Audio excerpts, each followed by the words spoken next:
রমজানের মাঝামাঝি সময় পার হতেই নোয়াখালীতে ঈদের বাজার জমে উঠেছে। শপিং মল ও মার্কেটগুলোতে উপচে পড়া ভিড় দেখা যাচ্ছে।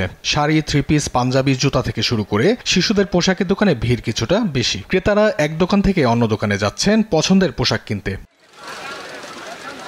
এবারের কালেকশনে নতুনত্ব থাকলেও দাম বেশি বলে অভিযোগ রয়েছে। তবে ঈদের আনন্দে তা তেমন প্রভাব পড়ছে না। সবাই বাজেটের মধ্যেই কেনাকাটার চেষ্টা করছেন। পরিবারের সদস্যদের জন্য কেনার পর নিজেদের জন্য কেনাকাটা করছেন অনেকে।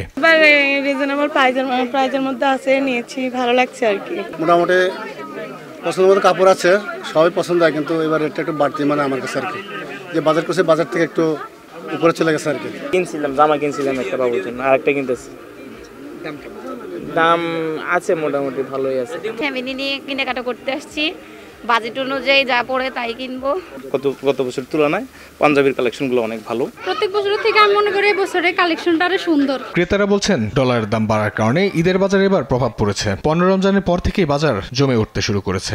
দাম একটু বাড়তি হওয়ার কারণে বিশ্ববাজারে আসলে ডলারের কারণে একটা সমস্যা হচ্ছে, আর আমরা আমাদের ক্রেতা আমরা যেভাবে কিনতেছি সেই অনুপাতে আমাদের বিক্রি 15 রমজানের পর থেকে আমাদের বিক্রি বাড়ছে। আমরা আশা করি আরো ভালো বিক্রি করতে পারবো ইনশাআল্লাহ।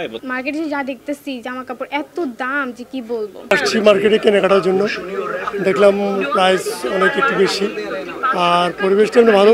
ক্রেতারা যাতে স্বাচ্ছন্দ্যে কেনাকাটা করতে পারেন সেজন্য পুলিশ প্রশাসন বিশেষ নিরাপত্তা ব্যবস্থা গ্রহণ করেছেন। মার্কেটগুলোর জন্য আমরা পুলিশ ফোর্স দিয়েছি, সিভিল টিম দিয়েছি, যাতে করে চুরি, ছিনতাই, ডাকাতি সহ এবং অন্যান্য অপরাধ সংঘটিত হতে না পারে। বিশেষ করে কিশোর গ্যাংয়ের সমস্যা আছে, এ বিষয়ে কাজ করছি। নিরাপদ ও স্বাচ্ছন্দ্যে কেনাকাটা শেষে আনন্দ নিয়ে সবাই ঘরে ফিরবেন, এমনটাই প্রত্যাশা সবার।